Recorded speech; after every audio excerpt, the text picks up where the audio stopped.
Forgiveness and letting go and the ability to rise above the challenges that have been caused by others in our life is such an important ability, because we need to learn to accept apologies that we never received. I believe that you can't fix yourself by breaking someone else. It's like what Buddha said, resentment is like drinking poison and expecting the other person to die. When we recognize that actually by holding any negative feelings towards another individual simply only harms the way we think, that's when we'll truly be able to forgive, move on and let go, and realize that that internal healing is what lets us take care of the external circumstances. And this is not easy at all, because we've all been caused pain, sometimes to extreme lengths. Sometimes our hearts have been broken. Sometimes our trust has been misused. Sometimes we've been exploited. Sometimes our loyalty has been tested. And that's why forgiveness doesn't excuse the behavior, but it prevents the behavior from negatively affecting us. And our ego wants us to put others in their place, but we should try to put ourselves in their place. We don't know who we want to become because we're too distracted by who everyone else is becoming. How many times has anyone ever said to you, I want your time? Whenever you hear that, know this truth.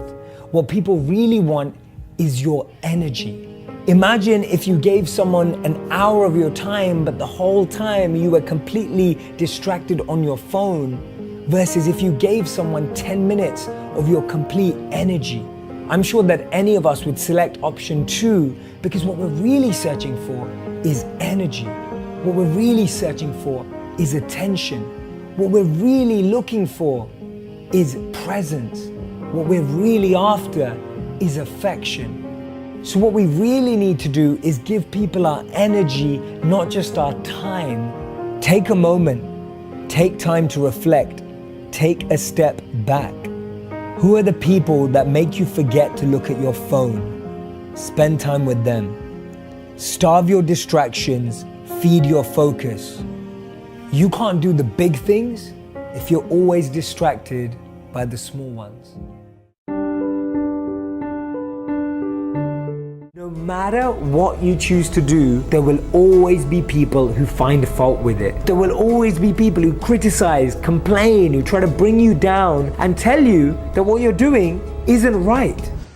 Haters gonna hate. It's crazy that we give up what we most want in life just based on people's opinions. And the crazy thing is, if we're living for other people's opinions, we'll never be right. There'll always be someone with something that they won't agree with. And this is why it's so important that we work with our own conviction. We work on what matters to us. It was Aristotle who told us that there were only 3 ways to avoid criticism. Do nothing, say nothing, be nothing. And I'm sure none of us want that of our future. So don't let anyone's opinions stop you. Don't let anyone's criticism hold you back. Keep following your passions, invest in what you believe in. And remember, don't let people's compliments get to your head, and don't let their criticism get to your heart.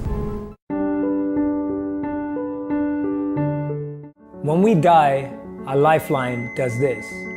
When we're alive, our lifeline does this.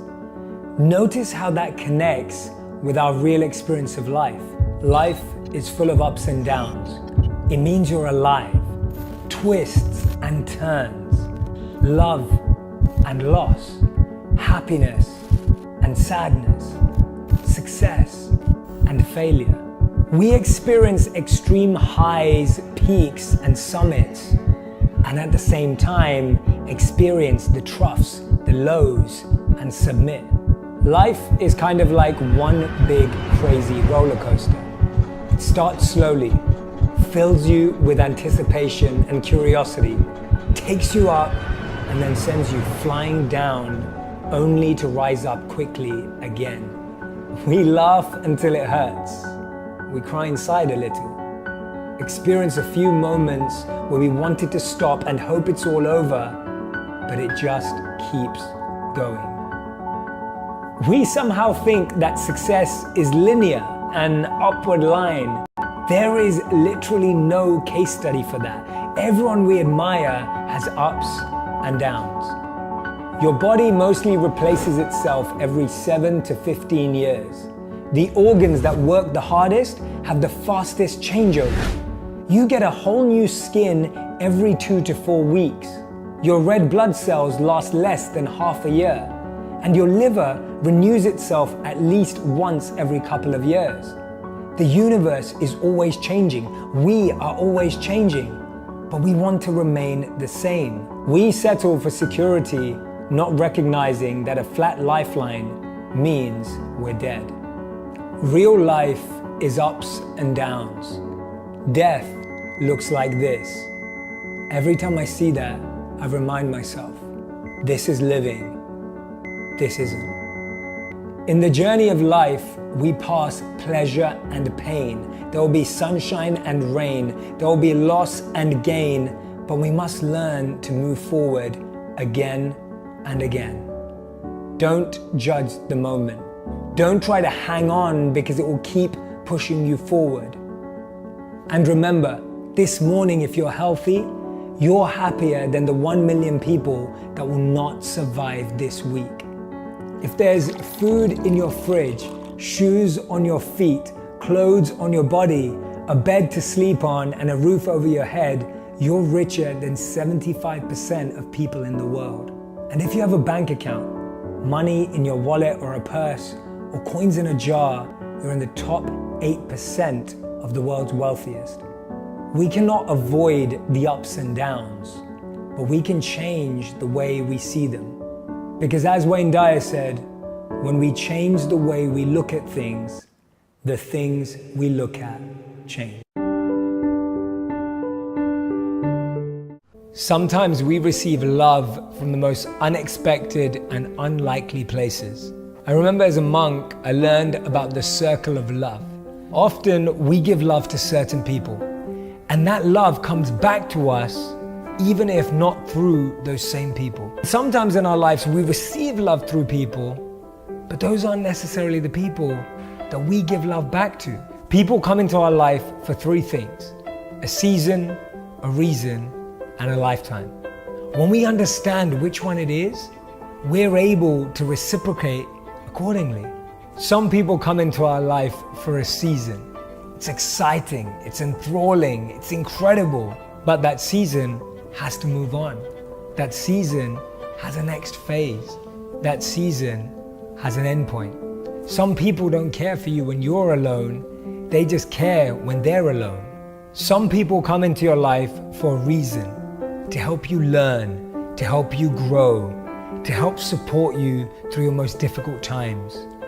Never forget the person who is there for you when no one else was, when they had every reason to not be there, when they could have used any excuse to not be in your life. They chose to be right there next to you. They may be there to help you physically, emotionally, spiritually. They almost feel like they've been sent.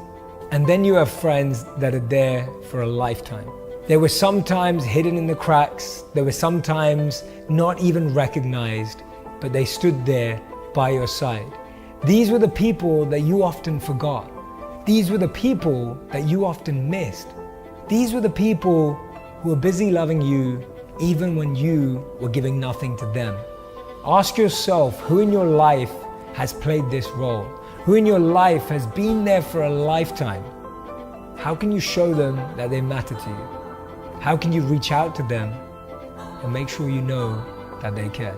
Ask yourself, who has been there in your worst times?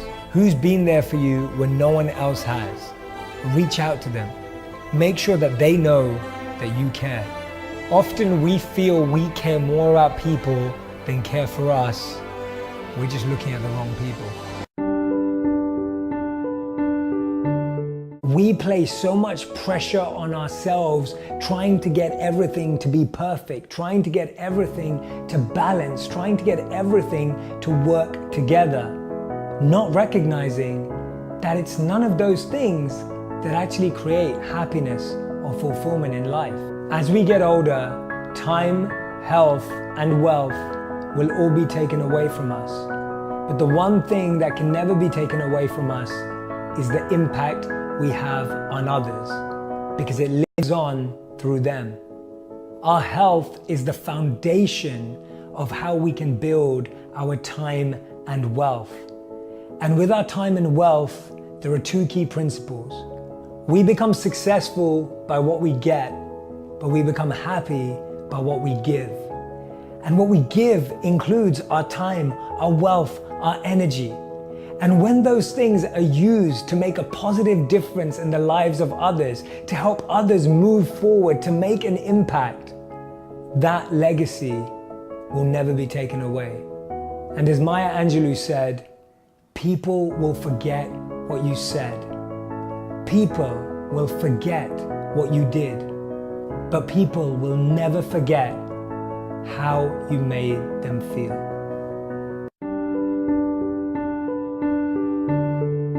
We're conditioned to believe that the way we perform at school is the way we'll perform at life.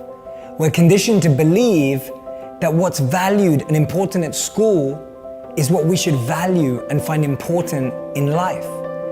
The truth is, no one's opinion can define our future. The truth is, no teacher's thought or assessment of you is final. We are not defined by our grades. We are so much more than a grade on a sheet of paper for one subject. Our mental health is more important than our grades. Our physical health is more important than our grades. It's not that our grades aren't important. It's just that they're not everything. The truth is, we all have strengths and weaknesses. There will be some subjects that you perform extremely well on and others that you struggle with. Follow your intuition, follow your heart, follow your passion, follow where that natural momentum comes to you. Because when school measures our success based on grades and results, that's what disappoints us in life. Because life is so much not about the result. It's so not about the destination, and it's so much more about the process. Listen, your grades don't define how smart you are. The number of followers you have on Instagram doesn't define your worth, and people's opinions of you don't define your future. Remember, grades are just one metric, and grades matter when that subject matters to you. Because the interesting thing is that in school, grades are everything. But in life, grades and exams are temporary, but education is permanent.